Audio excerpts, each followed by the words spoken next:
Good morning, beloveds. Having kind of a quiet morning. Friday is the rest day. I would say the rest day because Tom gets up and goes to the grocery store. And I let myself sleep in a little bit. And so I'm kind of, so it's kind of a slow start, but it's a beautiful sunny day out there. I got a cat up here. I've got Chico up on the hot pad next to me, just purring away, and then Rita came in too. And Foster's kind of followed me around today. He's a little clingy. I don't know what's going on. But, you know, it is what it is, right? But I'm feeling kind of good this morning. Like, you know, my knees are not hurting. And one of my ankles aches, but not, you know, like I feel normal. It's been a while since I've had a morning like that. So I'm like, this whole giving up sugar, gluten, and dairy, it's working.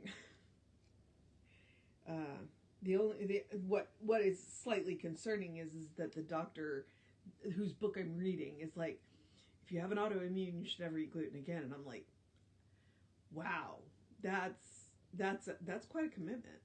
So, yeah.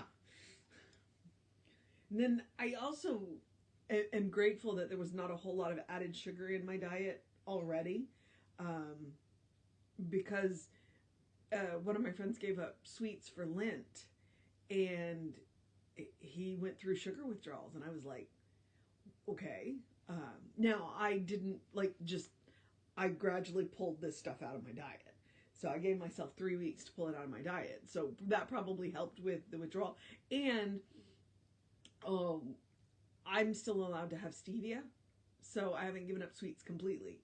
I can still use the stevia to sweeten my the one of the drinks in the morning, because otherwise it would be, yeah. There's stevia and a collagen I use, so it sweetens the tea at night, and I have a stevia chocolate. So I'm just like, okay, you know what? Dietary changes. We know this. It's just being willing to do it, because it's hard. It's hard. We went to a Mediterranean restaurant last night, and they make the best pitas you have ever had, because they make them there. And I couldn't have them. I smelled them. I picked the basket up and took a good deep smell, and then I put the basket back down. I was a good girl. You do what you got to do, right? Okay. It is February 23rd. Our title is The Magic of Believing. Our author is Cora B. Mayo, and this is from the lesson she delivered at the First Institute of Religious Science in Denver in February of 1949. All right, the magic of believing.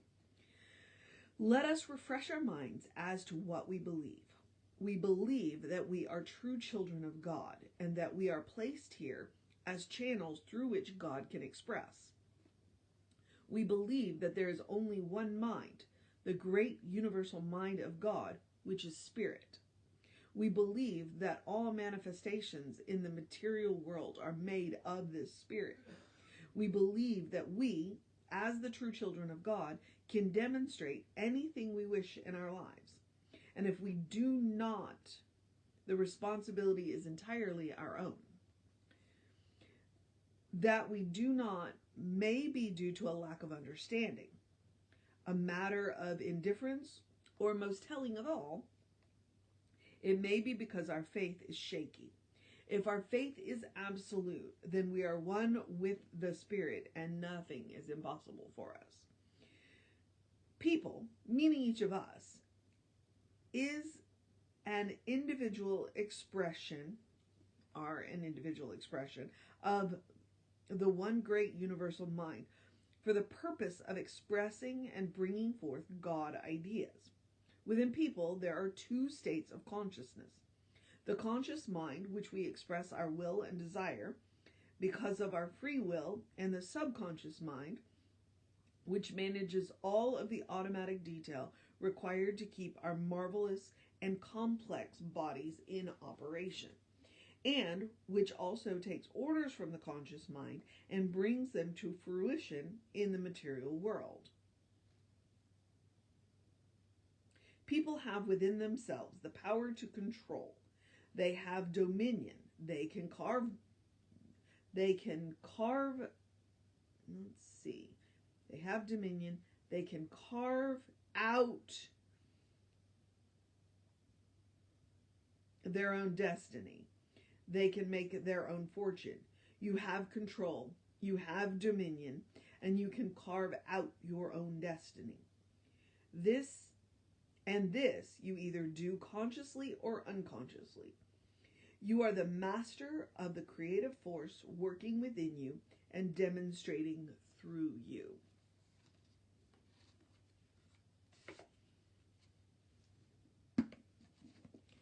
That was a treatment. That was incredible. And to some degree, so at Creative Life, I'm not sure, our vision statement, our motto, basically one of the things that's in all of our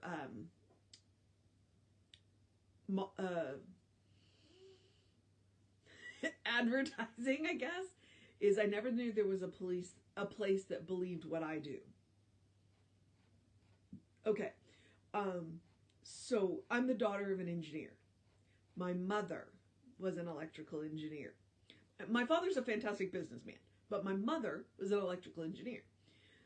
When she went to school to be an engineer, there weren't a whole lot of women in engineering. When she was in the workforce, there weren't a whole lot of women in engineering. There were some, and I'm quite sure that there are more now. But the interesting thing about that is, so I grew up with this role model who, by her very decision to go into engineering and to do this, kind of looked at who we have been told that we are supposed to be and said, you know what? I'm going to carve out my own destiny. And she did. And she did. At one point, my mom was the lead engineer for the 76th Air Wing on Tinker Air Base. Believe me, that's something. She had a 3-star general at her retirement, okay? A 3-star general. They only get 4 stars, I think. Yeah, because it's 5-star rating. So, this woman carved out her own destiny. And part of it was that she wanted to make a better life for her and her family. Okay? That's part of the reason why she decided to become an engineer. There are other reasons, and if you want to know, we'll have to have a conversation with her about that. But the point being was, she looked at this and she went, I can do this. And she didn't let anybody tell her, you're a woman, you can't. Okay? This is what I grew up with. Which means anytime anybody told me, well, you're a girl, you can't do that, my response was, watch me. My response was, watch me. The magic in believing, okay? I'm not sure who my mother's role models were. That might be a question that might be good to ask her, because now that I'm thinking about it, I don't know. This is not a conversation that we ever had. I will tell you that when she came to visit me one time recently, and we went down to see the museum. There was an exhibit at the museum that I knew she'd love. So we went to see that, and we didn't have the time or the energy to go see the dinosaurs. But since we were already there, I was like, okay, we're going to take these elevators. We're going to get off at this floor so that you can see the dinosaurs.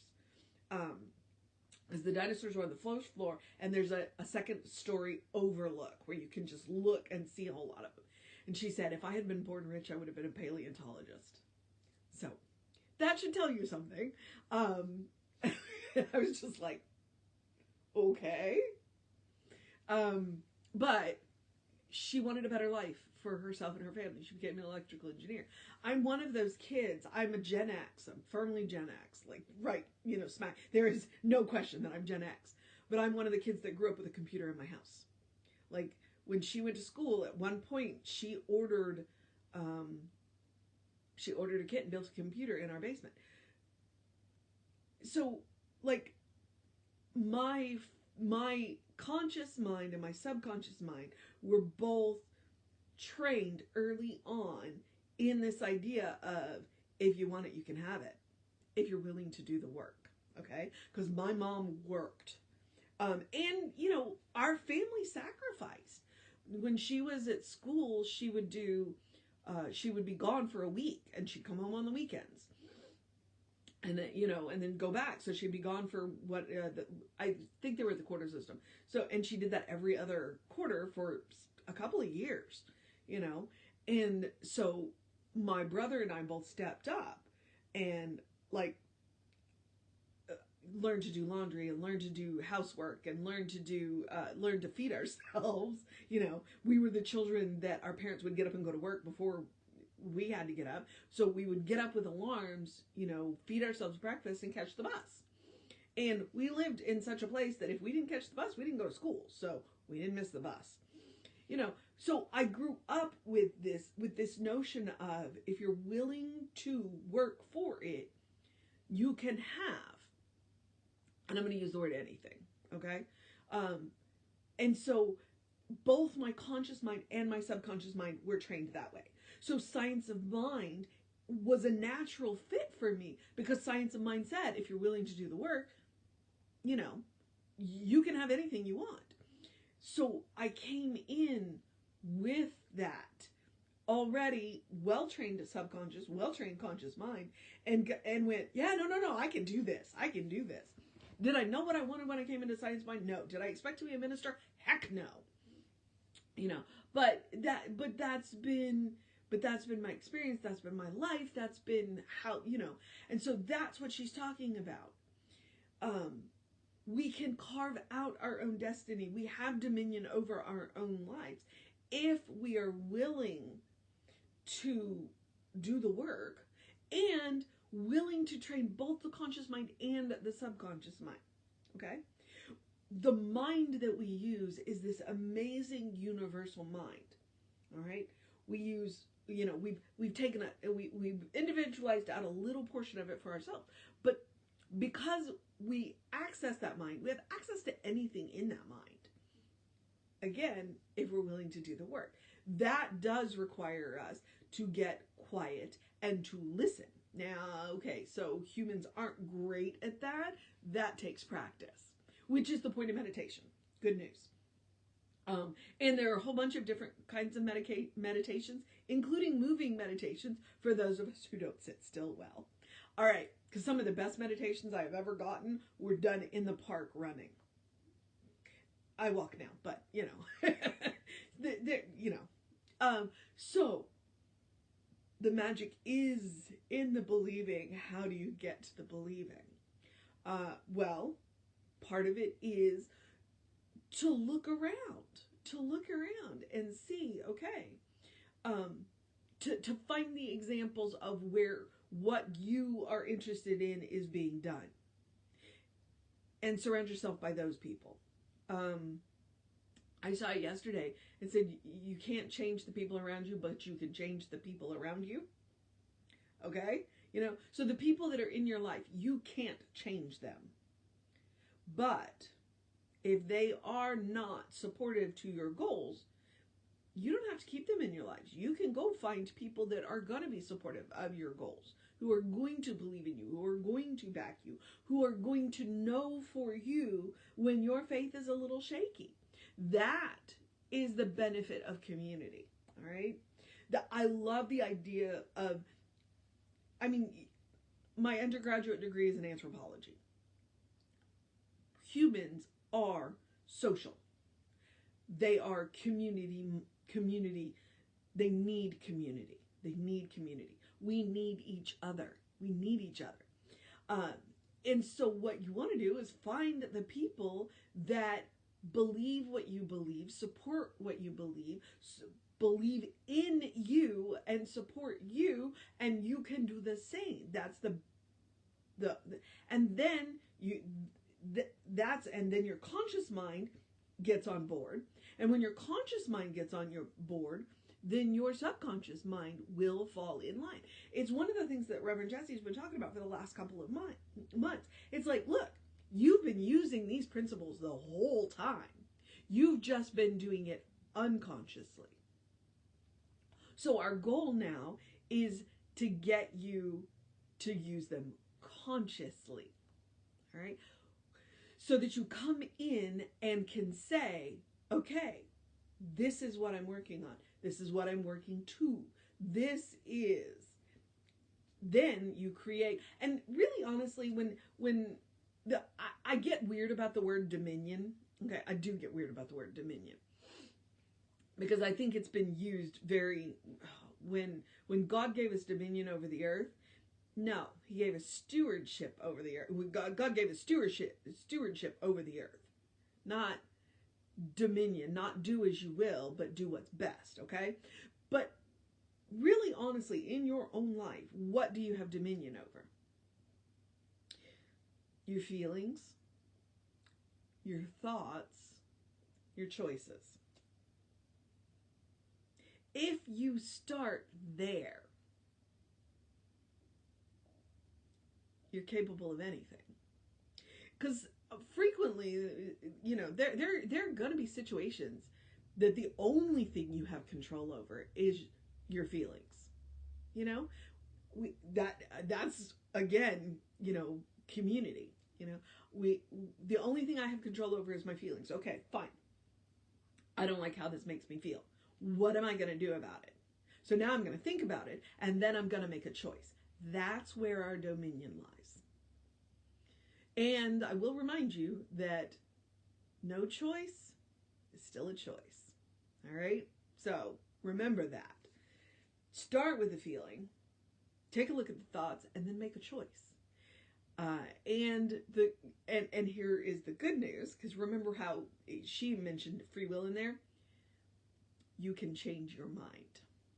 It does not matter how long you have been working on something. I spent 4 years working on an engineering degree, and then I kind of sat up one day and went, this is not what I want.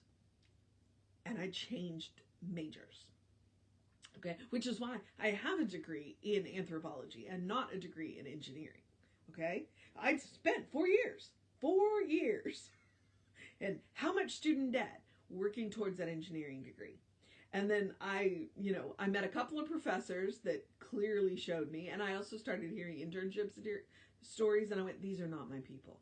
These are not my people. These are not the people that I want to be around. I changed the people around me. I went and got an engineering degree.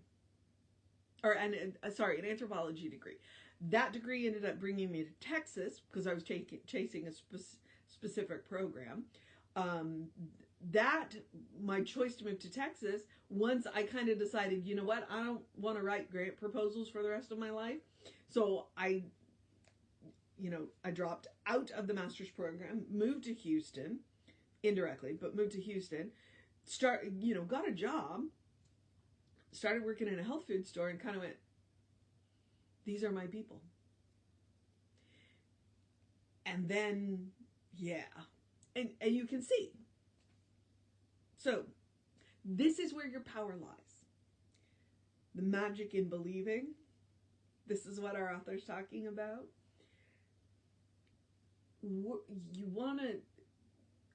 You've been using the principles the whole time. Now that you're aware of them, you can use them more consciously. And the magic's in the believing. So, all right. I may have gotten a little off, but there we are. These are the stories that we tell, right?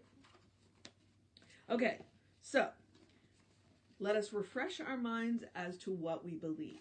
It is a good idea to occasionally go digging around in our consciousness and our subconsciousness. Sometimes we will have old beliefs crop up that we didn't know were still in there. So if you are working on a particular treatment or what have you, and it is not coming through, maybe it's time to do that, deep dive. What is it about this that you are struggling to believe? Because most likely the belief that is getting in your way probably wasn't yours in the first place. It was probably one that was taught to you, that was gifted to you by somebody that loves you, but didn't know any better. So it's a good idea to dig into that subconscious and see, what do we believe? So that's the first line. Let us refresh our minds as to what we believe. All right. She goes into all the other stuff. And then the last line, you are the master of the creative force working within you and demonstrating through you. It is willingness and acceptance. The entire power of the divine will flow through you if you are willing to accept it. All right? So that's her first line and her last line. Now, everything in between was amazing. But her first line and her last line, what is it that we believe? And you are the master of the creative force working within you. It is up to you to do it consciously. It is up to you to dig out all of the artifacts in your subconscious that no longer serve you, and to consciously let them go and replace them with things that do. All right? So, Cora B. Mayo, I commend her to you. That was phenomenal. I thoroughly enjoyed that. What is the mission today? The mission, should we choose to accept it? Let's go digging through our subconscious. Let's pull out some artifacts that no longer serve us and put them in the museum where they belong. Yeah, I love my anthropology degree. There are things that should be in a museum. They don't need to be in our subconscious anymore. That is the mission today, should you choose to accept it. Now, how you do that? There are lots of ways to do that. The good news is Creative Life Spiritual Center teaches classes. So, I'll go ahead and give you the email now. Email info@creativelife.org. That'll get you on the constant contact. That way you can see, hey, you know what? There are all of these classes that are available that can help you do that. So, and do not discount the benefit of a practitioner, your minister, although all of the ministers are practitioners. So, which is why I always list practitioner first. Practitioners, ministers, therapists, doctors, if you need some extra, and then the people that love you and believe in you. All right. So here we are. That is the mission today, should we choose to accept it. Let's explore our beliefs. Maybe we got some old artifacts in there that need to be on the shelf, not in our subconscious. So the other mission I give you is the same mission I give you every day, which is to do something loving for yourself, do something kind for yourself, do something compassionate for yourself. Whatever that looks like, big, small, doesn't matter. Point is, practice on yourself. It can be one thing, it can be three things. Ideally, it'll be all of the things. That is my goal. I would love for everything you do for yourself and others to be loving, kind, and compassionate. Okay? And my suggestions: take a deep breath before you speak. Okay? That gives you the chance to respond instead of react. Take a walk, take a nap, take a break. I mean them both. I mean all three of them, literally and metaphorically. Okay. One, take a walk. Go get your muscles moving, warm your muscles up, get the oxygen flowing. But two, sometimes you just need to walk away from things. You know what I mean? I'm also going to remind you that I like to say, eat dessert first. Okay. I do, again, mean it literally and metaphorically. I believe chocolate is the first step to fixing anything. But I also believe, don't save the good stuff. Your life is a special occasion. Please treat it as such. So, eat the fancy food now. Wear the fancy clothes now. Use the fancy dishware now.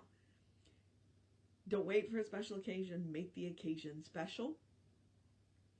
Take an ordinary day and make it extraordinary. You have the power to do it.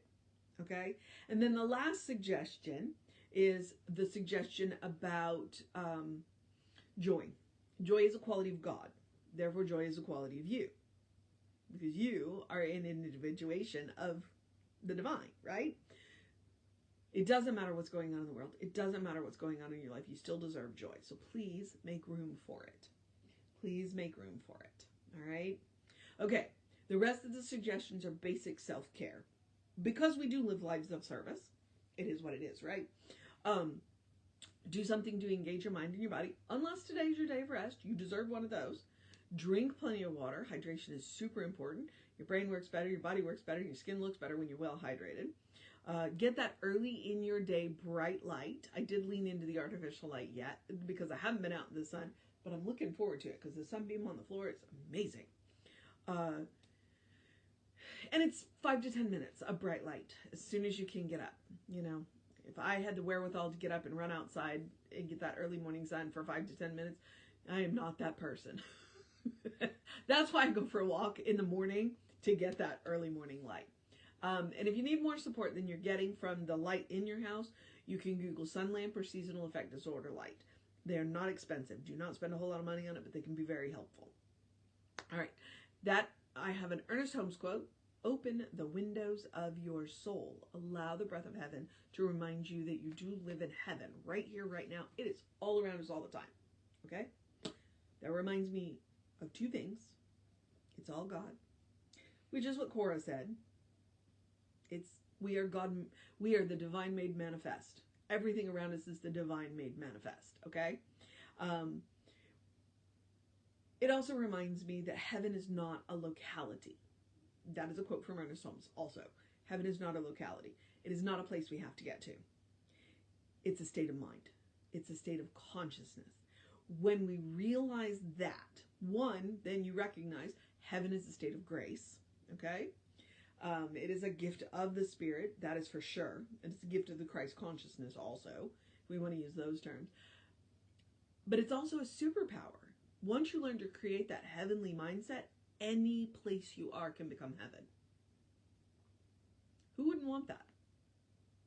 So, and Emma Curtis Hopkins has the best advice on how to get started on that. Look for the good and praise it.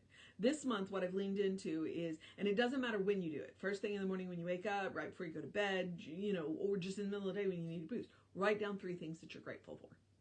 Like, physically, write them down. And then try not to repeat them for a week. And if you can get through a week without repeating them, go for a month. And February is a short month. Try it. You might like it. And then post that list somewhere where you can see it. All right. I need to wrap this up. I just glanced at the clock and I was like, oh, I need to go. Yeah. It may be my rest day exercise, but it's my last day of the work for the week. So, yeah, gotta go. All right. So that means I'm going to remind you that we are, did I tell you that Ernest Holmes, or the Emma Curtis Hopkins, look for the good and praise it? Yes, I did. Okay. We are Creative Life Spiritual Center, Creative Life Spark. I'm the running Reverend on the social medias that I am on. I did give you the email earlier, info@creativelife.org. It's constant contact. You get 1 email a week. Okay, then, so now I'm at the part of the day where I get to encourage you to have a great day, a wondrous day, a fantastic day, a magical day, an enchanted day, a wonderful day, an awesome day, a dig into your beliefs day, a what does dominion mean to you day, a